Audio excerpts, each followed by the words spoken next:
What's up, everybody? I am Gabriel Morency, and welcome to You Wager This Week, the divisional round edition, sitting alongside the raging redhead Cam Stewart as we pick up the pieces of following Alabama's epic comeback, a victory over the Georgia Bulldogs. Another blown lead in a championship game for a team from the state of Georgia, and a little bit of irony here is what's the next big football game on the board? Next big football game on the board. Falcons Eagles. Yeah, it's a matchup of birds. Birds. Tough So, birds. so can you differentiate, though? Do you have like a Falcon sound effect and an Eagle sound effect? So it's like the... What's an eagle? Would an eagle be deeper than a falcon, you think? I think the Eagle is more of a swishing. Yeah, it's tough. Sorry, Gabe. I'll work on my birds. Who would win in a real fight between a Falcon and Eagle? I think an Eagle. I think an eagle would beat a falcon, too. Eagles are pretty tough. They come down, they pick you up. Falcons, and then, Falcons, they're precision birds, but I think the eagle's a little bit bigger and meaner with deeper talons. I'm with you. I think the eagle is a better bird. And I tell you what, I was pretty critical of the Eagles in the sense of thinking, you know what, I don't think they can win a game with Nick Foles in the playoffs. And are you coming around? No, I like the Atlanta Falcons. Okay. They can clearly win this game, the Philadelphia Eagles. But I'm not a huge fan of the fact that it's 3 points. I'm looking right now at UWager, of course, www.uwager.eu. Get 100% sign-up bonus. Use promo code SPORTRADE. Check out their prop builder. Best props in the business. Prop builder is awesome. You can use it for various sports as well. But they, like everybody else, have the Atlanta Falcons as 3-point favorites, which basically are saying if this game was in Atlanta, they'd be like 7 and 9 point favorites in this game. Seems just not a lot of respect. To me, the game should be a pick 'em. It's in Philadelphia. Yeah, Nick Foles is playing, but it's still in Philadelphia. I'm with you, Gabe, and I know if the money line for Atlanta stays at 150, I'd probably go that route. I'm telling you, I thought about Atlanta, and I'm like, big win against the Rams, but on the road, easy conditions. Wasn't a true road game. Now you go to Philadelphia. Foles isn't great, but that Eagles defense is. I'm telling you something, the more and more I think about this game, the more and more I lean to the Eagles. I think I'm going to take the 3 points. I would love the public to knock this line up to 3.5 or 4, and I firmly believe the Eagles can cover that number. One thing that we saw with the Buffalo Bills against the Jacksonville Jaguars in the second half of the game, and obviously their defense was getting worn out because the Bills' offense had so many 3 and outs. That's true. But it was their third consecutive road game. Mm-hmm. And it catches up. Even if it's a playoff game, it's going to catch up to you a little bit, being on the road constantly. And if you look at the Atlanta Falcons schedule, it's been quite a grind for them over the last 4, 5, 6 weeks. And the Philly's been in their beds for weeks. Now they go to, from Atlanta to Los Angeles, back to Atlanta. Now they're going to go, to Philadelphia. They're air miles around everywhere. Yes. And that's not good when you go east-west like that. Philadelphia. And if the other team's running the ball on you, can sort of wear you out. And I want to bring up, too, I don't know. You never know about what weather forecast. I mean, oftentimes you'll see a weather forecast. They're wrong a lot. And it's not as accurate, especially long-term. But it's supposed to rain Saturday in Philly. Yeah, they said 80% chance. Supposedly, no, it's raining all day. It's not cold, though. It's unseasonably warm, actually. It's weird, the weather on the East Coast. It gets like Arctic cold, and then it gets unseasonably warm again in the next. It's just the weather patterns are whack. But they are expecting rain, which isn't ideal. That's one of the reasons why I like the Falcons last week.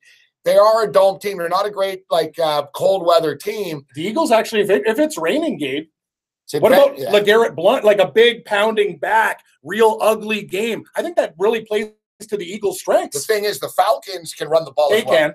But the Falcons were smart. All the criticism of Sarkisian, the Falcons had a good game plan against the Rams. They knew that the Rams are kind of suspect against the run. They wanted to keep the Rams' offense off the field. So the Falcons ran the ball. Thing now with this is, it's the opposite with the Philadelphia Eagles can. The Eagles are very good against the run.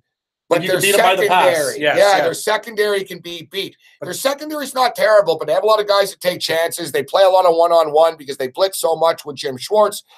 So basically, the way to beat Philadelphia is to throw the football. Get aggressive, throw the football on them. Not good in the rain. And try to protect your quarterback.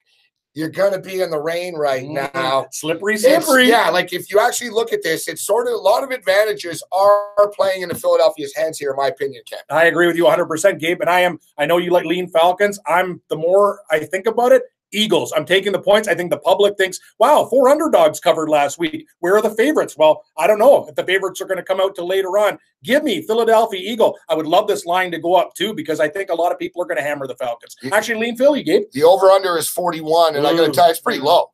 It's low, but Philly wants even Alabama and Georgia went over. That's pretty low. It is low. That's low. Like, I get it. It's raining. It's still the Atlanta Falcons and the Philadelphia Eagles. If you were to tease it either way, I got to believe there will be more than 34 points scored in this football game, even with these defenses. That's low. That's low. I could live with that. You know, Philadelphia Eagles in a teaser is looking pretty good at +10. I agree with you 100%. I can't disagree with that. All right. Tennessee Titans, you want a line movement, Cam? A little bit of line movement here. Not enough for me yet. Up to 13.5. I'm waiting for one big point. Yeah, is there really that much of a difference? Wouldn't you rather just have like 17? Is it enough? That's the question. Yeah, I don't know. I don't know. Basically, what do we know? We know this. For the Tennessee Titans to be successful, they're going to have to do what the Bills did before Tyrod Taylor threw the pick. Big, long, bruising, 7-8 minute drives with your running back with that mean offensive line and punch New England in the face in their backyard and shock them and put points on the board. I'm telling you, Gabe, I hate New England. I really want to take Tennessee in this game. If this line gets to over 2 touchdowns, I will be pulling the trigger with the Titans at 13.5. Who says the Patriots don't win by 14? That's a key line number right there. But I don't know, man. Marcus Mariota against the Patriots, Tom Brady against Tennessee. The one thing is, the Patriots could shred Tennessee's secondary. Tom Brady's on the warpath right now. He's pissed. Tom Brady posted on Instagram a picture of himself playing in the fog, in which he quoted, "Fate whispers to the warrior, you cannot withstand the storm. The warrior whispers back, I am the storm." What the hell's going on? Tom Brady wrote that? That sounds like he stole it from a book. Plagiarism! You're telling me Tom Brady penned that? Anyway, it's nice. No, so he's the storm. It's a quote from the unknown. Okay, fair enough. It's a quote from the unknown. And also, there's a scene from Breaking Bad in which Walter White's wife says, you're in over your head. Someone's going to knock on the door and shoot you. And he goes, I am the one who knocks on the door. That's right, baby. What are you thinking about this one, Morency? You know what New England can do. Well, Tom Brady's basically stating all this controversy and everything going on.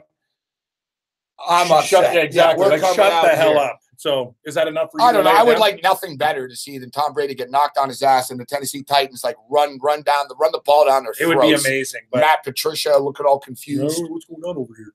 Yeah, you know what though? But that's not likely going to happen. I hate to say it, when Tom Brady's pissed and the Patriots want to win, they could win this game 47-13. They can murder these guys. Yeah, I really want to take the Titans. I'm not in a hurry to take the Titans. No, don't be in. And you're not really in a hurry to lay 13. I don't like this game. I wish it wasn't on TV. I wish it didn't exist. You're right. 8:15 on a Saturday. Why do you have to force Tom Brady to the bar? Prime time on Exactly. We'll just go have a drink somewhere else. Hey, if you got a date that night, perfect. I'll be watching the Falcons at 4:35 though. Falcons Eagles. I like that game better. All right, so Sunday 105. 105, Jacksonville and Pittsburgh. That's a great way to start off your Sunday. And you remember earlier in the year, the Jacksonville Jags went in there, crushed them, and picked off Ben Roethlisberger 5 times. And also, if you remember, the Jacksonville Jags earlier in the year, even now, I mean, they're tougher to run on now. But earlier in the year, they were sort of like the Rams are now. They're very aggressive defense, so they over pursue things at times. And if you get past the original line of scrimmage, you can run. You can run on them a bit. So remember, the Pittsburgh Steelers gave the ball to Le'Veon Bell 6 times or something. Idiotic. They threw the ball 52 times. Big mistake against a team with a good secondary and the best pass rush in the NFL. And Big Ben Roethlisberger ended up getting killed. It's very interesting that the Pittsburgh Steelers only have a losing record on their home field against 2 franchises. The New England Patriots, who they're 2-5 against, and the Jags. Mm-hmm. The Jags are 4-1 all time for some reason in Pittsburgh. I like it. It's bizarre. It's actually bizarre. They're 4-1 all time. What, that goes back to Brunel and Gerard and all those teams. I remember Byron Leftwich beating them once in the playoffs type of deal. The Jags, for some reason, match up with Pittsburgh. And from a physicality standpoint, they match up extremely well. The only thing is, the Jags aren't going to be able to win this game. And if I'm taking an underdog, I want to hang my hat on that they can win the game. That's why I'm not in love with Tennessee. In the game against the Bills, their offense was terrible. Blake Bortles ran for a couple of yards. He's going to have to complete some passes on the road here. I agree. They can't just victory like they did against the Bills. And that game could have went either way. It could have gone either way, but the Bills' defense is good. I actually like the situation for the Jaguars. So is the Steelers' defense. Yeah, the Steelers' defense is good. Antonio Brown. But the Jaguars, just for some reason, Gabe, I believe in their defense. I believe they can knock Big Ben around, and there's no guarantee how good Brown's going to play. You're right. The recipe is going to be running Le'Veon Bell. They have to do that to succeed. But the Jaguars, with Marcel Darius and stuff, I think they can actually control the run game too. I believe in Jacksonville. 7.5 is a lot of points, man. I think they hang around all day. Too. I think I would have made the line, Pittsburgh? 4.5, 5? Exactly. Jacksonville being a little bit underestimated. It's funny because Jacksonville were being overvalued against the Bills. Now they're undervalued. 9.5s and all that type stuff. And now they're being underestimated against the Pittsburgh Steelers. Take the quarterback out of the equation. Jacksonville are a bitch to deal with. I know they are. They're mean. They're very mean. They're like Seattle were a couple of years ago. They are. Except even nastier. Spirited guys. Like you saw, they slammed Tyrod Taylor's head into the turf. They're dirty players. They're dirty. They're nasty. They're mean. They're young. They're hungry. And they're too stupid to seem to really even care about anything. Like, I don't think they really feel any pressure. That's a guy. They're playing without money. That's who they are. They're crazy nut job guys anyways. Like, they don't care. Marcel Darius is drinking cough syrup in the offseason. You think he's nervous right now? He doesn't care. Yeah, like they're going into Pittsburgh. They're playing with house money as well, Jacksonville. That's what I said. It's just Blake Bortles. Can he do enough to hang around? I think he can. I think he'll do enough with his legs to hang around. He'll complete a couple passes. I'm going to tell you, I love the hook at 7.5. Give me Double J, the Jaguars. The over-under is 40.5 in that game. I kind of like the under. I don't think Pittsburgh's going to – I don't think both teams – I think there are going to be a lot of field goals in this football game. That's a low total, but it's there for a reason. Now, this next game, the New Orleans Saints, this is the last game of the weekend, Sunday, 4:40 Eastern. New Orleans Saints at Minnesota Vikings. Laying 4 points in this football game, Cam. Total's 45, and I picked the Vikings to win the NFC before the playoffs started. I think they're still the team to beat. Me too. It's actually hilarious, Gabe. I have both of these teams in futures. Now they're playing each other, so one of them's going to get knocked out. They're getting pretty close. We were getting close, but I'm pissed off. I wish both of them were split in the NFC, and then I'd have a real good hedge situation. But I'll tell you, Case Keenum at home, I love it. It's not even about him. It's about the Vikings defense. They're fantastic. I believe in the Saints. This is the thing about the Saints. You saw they almost pissed that game away against Carolina. Kamara and Ingram had their worst combined game rushing together. All season long, they were magic, and they still found a way to win. I think the Saints are a very, very dangerous team. I'm not sure if Minnesota's going to score. I think it's going to be a real tight game, Gabe. I know I told you before on Red Heat and Rage, I'm looking at the dogs. Well, I think 4 points. I would have made that line yeah, I think that's a really big point. A field goal game, it's going to be tight. Minnesota doesn't really blow anybody out. Remember the game versus Atlanta and whatever. They win games, but they can win ugly with the Saints. It's crazy. The Saints have been on such an incredible run right now. And you look at their losses, they've only lost once, Cam, since October the 1st. And that game versus when Minnesota beat them, that was when Adrian Peterson was on the team. They had problems, man. They were bad for a few weeks. This is a rematch, exactly. So they played, this was the Monday night, the opening. Week 1. This was the opening game of the year. And I got to be honest with you, though, I really don't see anything different. I'm looking at this football game. I think we're looking at a similar score here as well. Vikings by 10? The Minnesota Vikings are unbeatable on this field. I think the Saints are extremely lucky that they beat the Carolina Panthers last week. And as you stated, Ingram and Kamara had a hard time running the football. It's going to be a hell of a lot harder at Minnesota than it was on their home field against the Panthers. I prefer if the Vikings were laying 3 here. It's 4, but I still think they're going to get to Drew Brees. They're going to shut down the run. They only really have to contain Michael Thomas after this. I think the Vikings probably win by a touchdown here, by 7 points. I'll lay the 4 points. Good point. I never win, though, when I lay 4. Like last night, Georgia game was 4. Well, that's what I'm saying. 4's a weird number. And it went to 3.5. And thank God I bought it to 3, and I got a push. I hit a teaser, etc. And the money line. I don't like that number 4. Nor do I. It's in football. It's not a good number to lay. It's a very bad number. In close games, to lay. And I'm going to tell you something, too. Good point that you brought up of Minnesota. Something to keep an eye on. The Saints, at the end of that game versus Carolina, had a couple key offensive linemen get nicked up. We got to check the status. Be on top of this, people, before the game starts, because if a couple guys on the offensive line are beat up against that Minnesota D-line, that could be a problem. That might change my opinion on the game. I'm going to tell you, last week, I really liked the card, and we did really well. Yep. We told you about all the underdogs. The underdogs Falcons outright. Let's look at this right now. It's tough, guys, because it's earlier in the week. right now. You know, it's hard to lock in these picks right now. It's a tough card this week. It's a very tough card. When looking at it though, like the two games that I like the Sunday games better personally. I kind of do too. And the two games, actually, the games that really kind of jump out to me, I'd love the Eagles to get up to 3.5, but I lean Eagles, and I think the Jaguars can hang around at 7.5. Those are big numbers to me. I still think we're going to see a lot of line movement, though, Gabe. You're right. Early in the week, this Pittsburgh line might go down to 7. Who knows what's going to happen there? The Patriots, hell, they could be minus 15.5 by game time, 16, right? I think I'll be playing a lot of teasers this weekend, to be honest with you. Jacksonville Jaguars up to 14.5, over 33.5. Can do it with other teams that you like too. Yeah, you can Eagles with whatever. And you know what? You wager, they have got the big boy teasers too, like even the 3-team 10-point teasers. 4-game 13. Yeah, like you get the Atlanta Falcons up to +7, over 31. Gabe, New England Patriots down to minus 3.5. So funny you mentioned that. I had 2 big teasers last week with all the games. So even if you had Kansas City in the 13-point teaser because they lost by 1, you win. So all the games that we picked, all won on the big teaser, and I did it with Alabama too. So lots of 4-game teasers. I could live with a 13-point teaser here. You wager up 13-point teasers. New England, Philly, Jacksonville, either or in the final game. How's that sound? Oh, yeah, you could hit. You'd get the Philadelphia Eagles up to +16. You get the New England Patriots. They just have to win the game. You get the Jags up to +20.5, and you get the Saints up to +17, or you get the Vikings at +9. I like both. Yeah, and these 10-point teasers look really good on Sunday to me as well, Kev. Jacksonville Jaguars +17.5. Minnesota Vikings +6, and you squeeze the over 30.5 here. And as we stated, you're gonna have to look at some teasers here. It's a tricky card. If I had to bet one game with the point spread, I'd lay the 4 with the Minnesota Vikings, get it down to 3 or so. But I like the Jags plus the 7.5. I think we got a smash mouth game right there. I'm reading your mail, buddy. I'm telling you. Let's say like Pittsburgh probably get through this like 24-20 or something. It's going to be like 20. I'm not sure 2017. I think it's going to be a real ugly old school game. And there's a changing of the guard coming in the NFL, guys. Big time. And it's sort of starting to happen in the NFC.